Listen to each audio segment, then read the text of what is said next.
Primera de Corintios 11, versículo 25, nos sitúa en el desarrollo de nuestra exposición.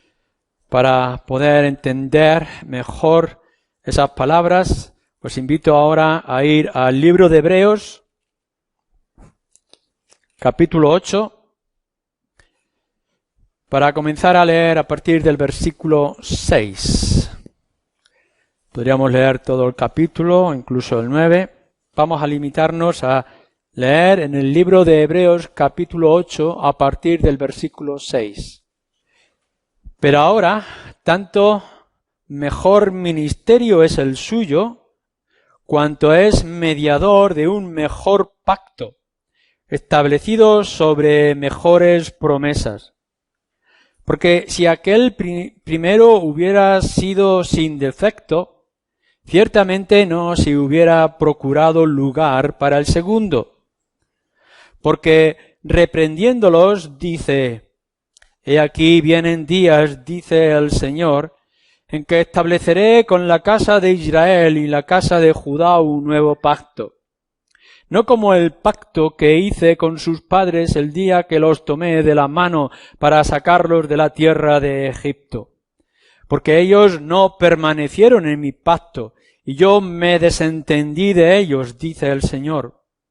Por lo cual, este es el pacto que haré con la casa de Israel después de aquellos días, dice el Señor. Pondré mis leyes en la mente de ellos, y sobre su corazón las escribiré, y seré a ellos por Dios, y ellos me serán a mí por pueblo. Y ninguno enseñará a su prójimo, ni ninguno a su hermano, diciendo: Conoce al Señor, porque todos me conocerán, desde el menor hasta el mayor de ellos, porque seré propicio a sus injusticias, y nunca más me acordaré de sus pecados y de sus iniquidades. Al decir nuevo pacto, ha dado por viejo el primero, y lo que se da por viejo y se envejece está próximo a desaparecer. Si recordáis algunos de vosotros cuando estábamos viendo en Primera de Corintios 11 y señalábamos la primera parte de esa ceremonia o institución o recuerdo de que este es mi cuerpo, que por vosotros es entregado.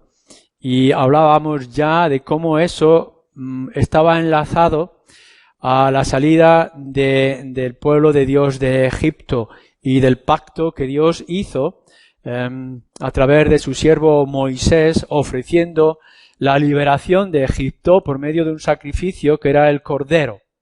Aquel cordero con tal de que su sangre marcaba los dinteles, la entrada de las puertas para que el ángel de la ira de Dios no entrara en esos lugares y así poder salir. Eso se debería de celebrar de manera constante y regular. Y es en ese momento que el Señor Jesucristo, en la fiesta de la Pascua, de los panes sin levadura, se reúne con sus discípulos para señalar lo que iba a ocurrir más adelante, unas horas después, en la cruz. Pero nuestro Señor Jesús, en esos evangelios lo podemos ver, como también con Pablo en Primera de Corintios, dice algo más. No solamente es el cuerpo entregado, sino que ahora además nos añade: este es el nuevo pacto en mi sangre, que por vosotros es derramada.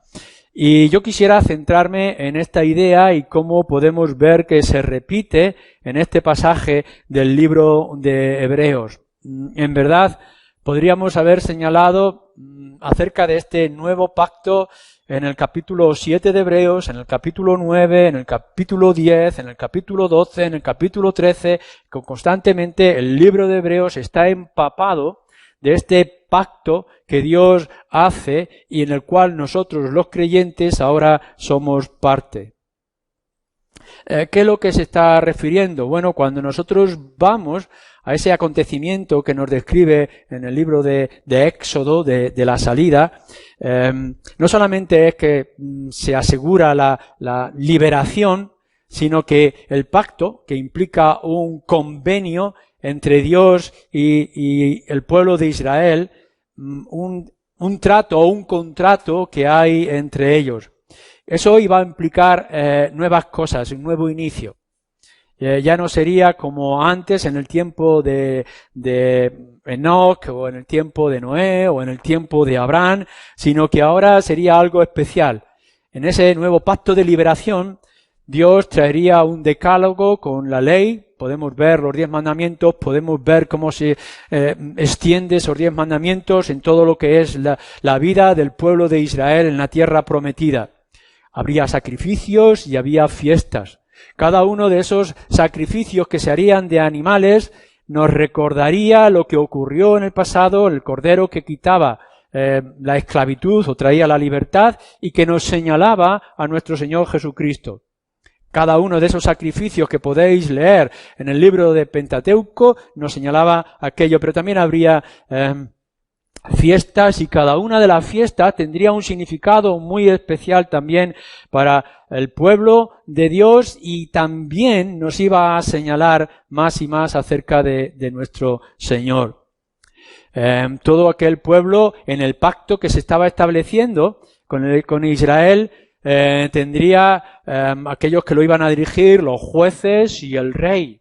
Y a la misma vez, porque habría sacrificios, tendrían también a sus sacerdotes. Y además de aquellos que traerían al pueblo para presentarlo delante de Dios, también Dios seguiría hablando de manera específica, no solamente a través del mandato de la ley, sino a través de los profetas. Todo esto era el plan de Dios. Pero en medio de toda esa situación, nos encontramos con un problema, un conflicto. Y es que el pueblo de Dios peca y quebranta, como ahora lo vamos a señalar, y por tanto Dios dice, en lugar de destruir, voy a hacer un nuevo pacto.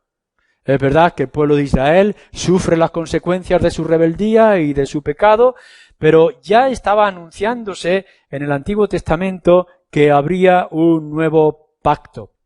Y que sería ese nuevo pacto, como nos dice aquí que hemos leído en el versículo 6, en el versículo 7, que sería un pacto aún mejor, porque aún traería mejores promesas. Ya no serían necesarios sacerdotes, ya no serían necesarios sacrificios, ya no serían necesarias todas esas fiestas y repetir todo aquello de manera ceremonial, de forma constante, porque todo el nuevo pacto sería diferente, estaba marcado ya. Lo que estaba señalándose en aquel primer pacto con Israel estaba marcando algo que habría de venir. Y esto es lo que nosotros tenemos en las palabras de nuestro Señor Jesucristo cuando se reúne con sus discípulos en esa última cena. Esto es lo que Pablo nos recuerda que debemos de hacer de manera constante, el nuevo pacto en la sangre del Señor Jesucristo, y esto es de lo que está hablando el autor de Hebreos. Y quiero que nosotros saquemos algo importante para que lo podamos recordar de manera regular cada vez que tenemos este pan y ese vino con el que recordamos la muerte y la resurrección de nuestro Señor Jesucristo. Pensemos en primer lugar lo que nos está diciendo. Es un nuevo pacto. Y este nuevo pacto que se estaba haciendo y estableciendo con la sangre de nuestro Señor Jesucristo ya estaba siendo anunciado por los profetas. Si vosotros tenéis delante de vosotros ahora estas palabras del libro de Hebreos, todo el pasaje que hemos leído es casi literal, aun cuando de una versión diferente, es una versión griega, es casi literal a lo que Jeremías en el capítulo 31 nos dice. Si tenéis oportunidad en casa, podéis coger el paralelismo de lo que dice Jeremías en ese capítulo 31 y lo que ahora en el capítulo 8 nos está diciendo el autor de Hebreos. Pero no nos tendríamos que limitar solamente a ese pasaje literal, sino que podíamos ir a otros diferentes capítulos de ese libro de Jeremías, el 32, en el 34, en el 25, nos dice algo también. E incluso podríamos ir al profeta Ezequiel, que también él nos habla acerca de ese nuevo pacto y de las implicaciones que ese nuevo pacto traería para los temerosos de Dios, para el pueblo de Dios. Así que cuando está hablando del nuevo pacto es algo que ya se estaba anunciando cuando aún todavía estaban en el antiguo pacto. Es decir, no habían terminado con él. Y cuando el autor de Hebreos nos está diciendo que ahora se establece un nuevo pacto, se ha establecido, está diciendo que uno está dejando de ser para que otro se esté implantando. Es decir, hubo un momento en que el pueblo judío estaba dejando atrás el pacto antiguo para ahora fijarse en el pacto nuevo, que es el cumplimiento de nuestro Señor Jesús, anunciando un nuevo pacto y alcanzándonos a nosotros. Yo quiero que centréis en primer lugar ante esto la inmensa misericordia y la inmensa paciencia del Dios nuestro para con el ser humano e incluso para con su pueblo rebelde y duro de corazón. Tendréis que recordar lo que ocurre con Adán y Eva. Tienen un pacto para con Dios que rompen comiendo de la fruta prohibida, queriendo ser igual a Dios. Y en lugar de caer fulminados, Dios muestra una misericordia y aún les da oportunidad cubriéndoles con pieles de animales y dándoles una promesa que es ese protoevangelio. O podemos recordar también lo que ocurrió en la época de Noé, cuando la maldad de los seres humanos alcanzó tal situación o actitud que Dios decide eliminarlos, pero aún en medio de esas circunstancias toma a Noé para construir un arca de salvación y les da opción de 100 años para que puedan arrepentirse, y aún trae esperanza. Y cuando podemos ver que el pueblo de Dios a lo largo de diferentes generaciones es rebelde y terco de corazón y que merecía la destrucción o el castigo final de parte de Dios, aún les dice, bueno, os voy a castigar, pero traeré un nuevo pacto para con nosotros. Yo quiero que penséis, porque lo hemos dicho ya en más de una ocasión, que la gravedad del pecado no la podemos obviar, no la podemos marginar, no la podemos dejar a un lado. El pecado nuestro, desde el comienzo de Adán hasta nuestra propia época, es algo muy serio. Pero lo extraordinario que tenemos de parte de nuestro Dios no es que Él directamente nos castiga por causa del pecado, sino que además de todo lo que está mostrando de paciencia y cómo nos sostiene a pesar de la dureza de nuestro corazón, nos permite tener un nuevo pacto. Cuando vayáis al libro de Hebreos, cuando podáis ver el pan y el vino sobre la mesa o podáis ir a los profetas, tendréis que recordar esto. El pacto es la muestra más extraordinaria que podamos imaginar de Dios para con nosotros. Que en lugar de caer fulminados, aún nos sostiene y aún nos promete. Y lo va a hacer de una manera tan extraordinaria como es esta, señalando a su Hijo Jesucristo. Es mejor. Nos comienza diciendo Hebreos, y lo dice también Jeremías y lo dice en otros lugares, que este pacto es aún mejor. Es decir, que aun las grandes bendiciones que el pueblo de Israel pudo disfrutar, era un pueblo siervo, era esclavo, salieron con sus pertenencias 40 años en medio del desierto, y cuántas veces pensaron que iban a morir, y Dios les dio una tierra prometida y los multiplicó en gran manera y manifestó su presencia de manera gloriosa y hermosa. Fue un pacto extraordinario. Dios, el Dios de Israel, Yahvé, formando un pacto, un convenio con el pueblo de Israel. Pero ahora lo que nos está diciendo es que este nuevo pacto lo supera. Aun cuando mereceríamos el desprecio de parte de nuestro Señor, dice, os voy a dar un mejor pacto. ¿Por qué? Porque aún hay mejores promesas. El pueblo de Israel, mientras estaba en el desierto, podría mirar que iban a entrar en una tierra que fluye leche y miel, que iban a encontrar frutos gigantes, que iban a poder vencer a todos sus enemigos. Eso era de inmenso aliento. Yo iré delante de vosotros, dice Yahvé, el Dios del Antiguo Testamento. Yo seré el que pelee las batallas por vosotros. Pero ahora lo que nos está diciendo es más extraordinario todavía, porque lo que nos promete no es únicamente esa tierra prometida, sino que pone en nuestros ojos, nos enfoca en el cielo. Nos enfoca en cosas mucho más extraordinarias. Lo que no merecemos nos lo va a regalar y además nos lo va a asegurar. Y cuando miramos en cada una de esas características de ese nuevo pacto que ha traído para con los suyos, podemos ver que realmente es así. Es mucho mejor. Y porque es mejor, no es necesario los rituales de aquel tiempo, sino que ahora se van a cumplir de manera extraordinaria en el Señor Jesucristo.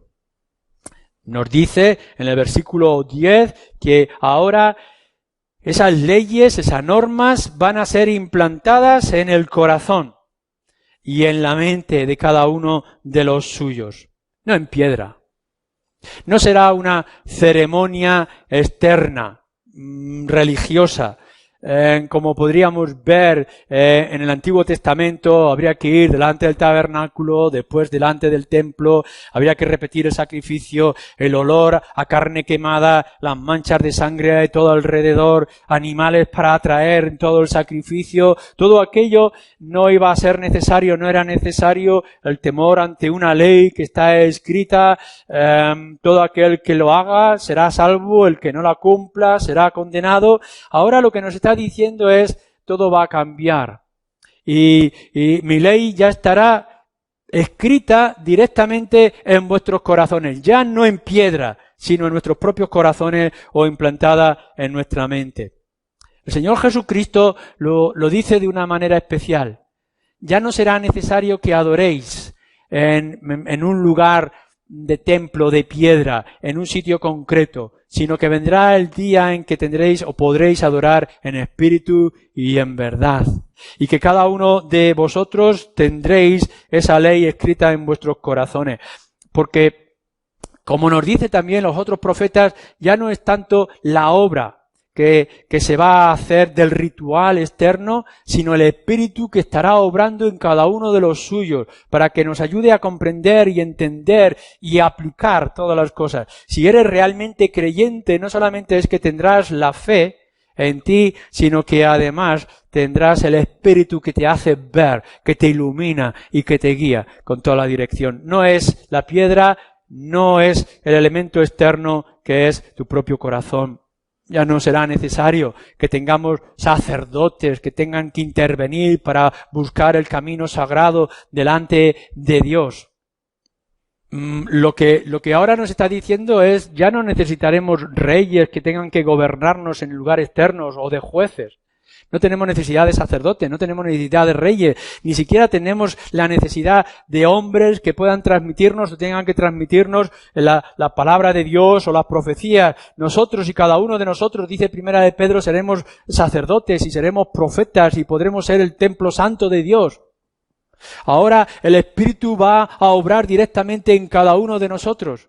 Directamente podremos ir delante de Dios, no importa dónde estamos, no importa lo que sintamos. El pueblo de Dios puede venir en oración, el pueblo de Dios puede venir a iluminarse con la palabra de Dios en cada uno de nosotros. Esto es lo extraordinario, que ya no necesitamos un lugar concreto, necesitamos rituales concretos, sino que es Dios mismo obrando a través de nosotros y en nosotros para iluminarnos. En todo caso, nos dice la Escritura que Cristo será el sumo sacerdote y Cristo será la palabra de Dios. Hebreos capítulo 1 es la palabra para con nosotros, que Cristo es el Rey de Reyes y estará gobernando sobre todo su pueblo, cabeza de la Iglesia. Ya no necesitamos hombres, no necesitamos ministerios externos, sino que estaremos todos en conexión o en unión con nuestro Señor Jesucristo. Extraordinario este nuevo pacto. Lo que nos está diciendo, en tercer lugar, nos dice el autor de Hebreos, es que esto será a una relación muy íntima, muy especial, de tal forma que podrá venir uno y decir, este Dios del universo, el Dios creador, el Dios único, además es mi Dios. Y como lo expresa también en las cartas de Pablo, podremos decir, Abba, Padre. Y Dios, que es el Dios extraordinario que sostiene todas las cosas, se acerca a nosotros y de una manera íntima, gracias a la obra de nuestro Señor Jesucristo, podrá decir de manera completa y definitiva, vosotros sois mi pueblo. ¿No es esto extraordinario? que aun cuando sea el Dios juez, el Dios justo, el Dios santo para el universo, para nosotros sea el Padre, y que sea un Dios cercano, y que podamos tener la libertad y la oportunidad de poder venir delante de Él. Esto es lo que nos está diciendo el nuevo pacto que se anuncia en los profetas y que se cumple según nos está diciendo el autor de Hebreos en el Señor Jesucristo. Una relación única. No hace falta que hagáis peregrinaciones. No hace falta que busquéis al Dios nuestro en medio del firmamento. No es necesario que os dejéis alumbrar por la grandeza de las estrellas o la profundidad de los mares. Podréis venir ante nuestro Dios en cualquier momento y en cualquier circunstancia y poder sentir su abrazo y su presencia, porque como dice Pablo, es un Dios que está cercano a cada uno de nosotros. Nos dice en el versículo 11 de este libro de Hebreos, capítulo 8, que todos lo conocerán, todos los creyentes. El Espíritu estará en medio de nosotros. Dice el Señor Jesús cuando está anunciando la venida del Espíritu en el Evangelio de Juan, que el Espíritu vendrá y os recordará todas las cosas. Fijaros bien lo que eso está diciendo. De alguna forma, el Espíritu que ahora está morando en cada uno de nosotros nos hace recordar, nos hace entender, nos hace comprender. No es necesario que vengamos ante maestros que nos tengan que enseñar. No estoy rechazando ni profetas, ni maestros, etcétera. Lo que nos está diciendo es que no dependemos de nada exterior. Lo único que podemos pensar gloriosamente es que el Espíritu está en cada uno de nosotros. Que no es por la inteligencia, no es por la habilidad, no es por conocimiento que tú puedas tener, no es por los grandes maestros que te puedan enseñar. El Espíritu mismo nos va a recordar las grandes cosas del Señor Jesucristo. El Espíritu es el que nos va a guiar. No es necesario que nos digamos las cosas, sino que simplemente nos dejemos llevar, caminar o andar a la luz del Espíritu. Todos los vamos a conocer.